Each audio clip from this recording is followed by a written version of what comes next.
What up? It's Bones, and we're back with a little bit of custom work. Now, this is something I have planned for a while. It just took me a while to get to it. I did take the original release of the Injustice 2 Dr.Fate. Now, everybody had problems with this figure. Basically, the ball joints on the wrists were a real eyesore. A lot of people complained about that. Then for me, the articulation was on the helmet was very minimal. He could not look up at all, down a little bit, but not too happy with the articulation for the head. But I mean, basically this figure was just to put up on the shelf, so it wasn't a big deal to me. Of course, there was this version, the darker blue version, and then you had the platinum light blue version. But I always thought I'd like to give the helmet a little bit more articulation. Now, I based this off an image that I saw one time of Dr. Fate, but where he's like all black with like gold, and that always like stuck in my brain.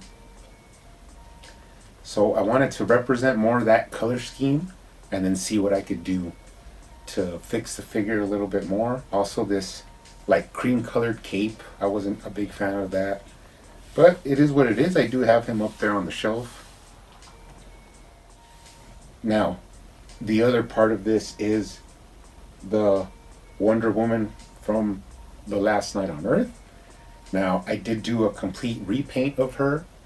The video is on my channel, but this is actually using the helmet from the one that she came with, the Dr. Fate helmet, because that helmet was different. It had more like Egyptian glyphs on it. It was more like, I want to say more like hefty, like it didn't look so slim, it looked more bulky. And I just thought, since he had so many onks and glyphs on his suit, that helmet might match a little bit better. So first thing I did is I did take off the original helmet. I hollowed it out, cut out the ears, the eyes, and now it's going to be actually on display with her. Because if you look in the comics, The Last Night on Earth, when they actually show her with the Dr. Fate helmet, it's more this version. Like, it's that clean, narrow helmet. It doesn't have any really symbols on it or anything. So she's going to have her helmet now for when I put her up on the shelf. And then this is the custom that I did make. So let's see some of the changes that I made and, go through it. So first, took them all apart as much as I needed to. I did change the ball joints on the feet and the wrists, because they were so like prominent and you could see them right away, that I figured the way the suit ends would be a lot cleaner if it was the same color as the suit. That way it looks, like this, like it goes all the way up to the hand. And then, of course, I changed the color scheme. I wanted it to be all black, so I did repaint the legs. I took off the tunic part and removed that completely. And then I did the legs. I did the upper body in a flat black. But there is some parts that I wanted to add a gloss black, just to give it some separation, a little bit of contrast. Now, when you do use a full gloss paint, it is better that you seal it, because if not, it attracts lint really bad, because it has like a little tacky finish to it. So I glossed it up and then I sealed it. At first you think it's gonna stay like it has like a white film, but when it dries clear. And then I tackled the helmet. Now, this helmet, the way I raised it up is I just, from the different pegs that I have, the head pegs, from all the customs I've done, I just picked one that was like a little bit taller than the original one. And actually it did give him far more articulation, where now he could look up really well, and then he could look down, get some more range of motion, get him in some cooler poses. Really like the way it came out. It sits higher, but it doesn't really look, make a difference. I did seal the neck as well after I painted it, because that keeps the paint from rubbing when you manipulate the head. But he retains articulation, looks a lot better. Now I did add some paint to like the symbols, but it's gonna be hard to see. I use like a royal gold, which is like, I'd say looks a little bit more bronze than the yellow gold. I tried to pick it up on the camera. I don't know if you could really see it. I mean, but all the symbols are in that royal gold that's, like a little bit more brass looking. And then I did the clips to his cape, around the symbol on his chest. The scarab with wings, I did that too, just to bring it out a little bit more, just to give it some difference, so it's not just so pure that high gold with no kind of differences. So the helmet came out really nice. So then moved on to the hands. Like I said, I changed the pegs. And then these are actually the hands from Omega, the extra hands. And I just painted them in skin tone. And then I actually sliced off the symbols from the original hands that he comes with and then glued them onto these new hands. That way, he has the same symbols on the backs of his hands as the original one does. So now he has, a magical hand instead of that, I think he had a fist on this side and then a trigger hand on this side. So now I have him a gesturing hand and then a fist on his right hand. But it does have the symbol on the back of it, so it all looks well together. Now, another thing too was the split on the tunic. People were saying that when they try to move his legs, it would like split here.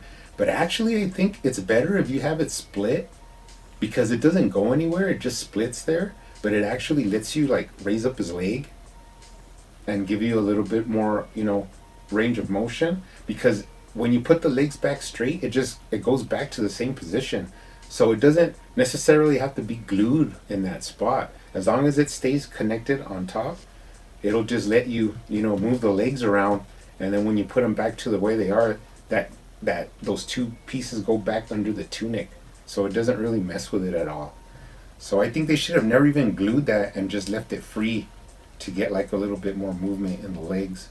So if you put them like in a flight pose, you can actually move the leg without, worrying about ripping that seam right there. Right? I also did the feet. I changed the balls out to black ones to match the way I colored them.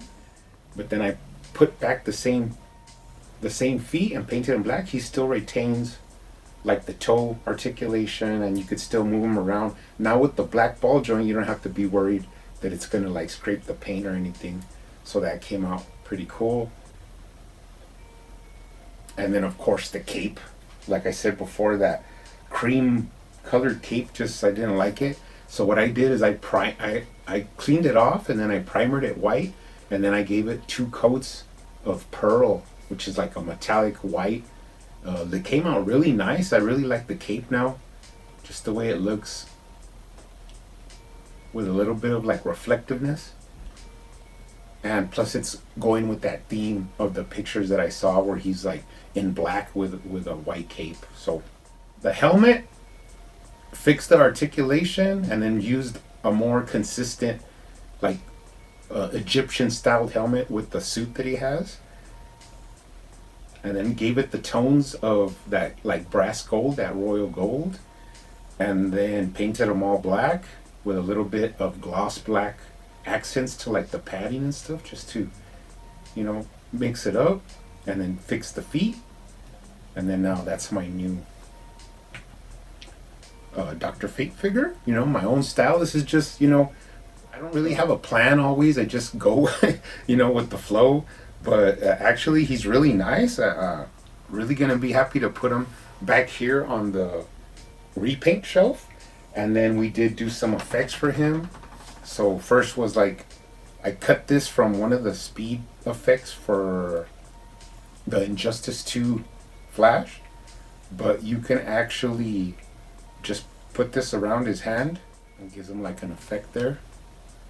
Like, power coming out of his hand. Pretty awesome. And then I also have that old school Ankh from the DC Universe Classics, but you have to turn his hand forward like this, the little portholes fit right in the fingers, basically like that. So you can use that effect or you could use this effect, but looks pretty cool. Like I said, what I really liked is the more range of motion you have on the helmet, so you could get them in cooler poses, cooler flight poses, have them look up. So all in all, was a fun little project. Really enjoying them now that I have them in hand. The wrist ball joints are not so, unappealing.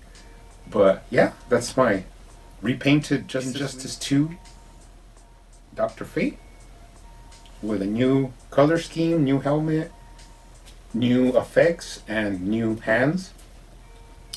But you guys stay hunting out there, stay collecting, keep customizing, and I'll see you on the next one.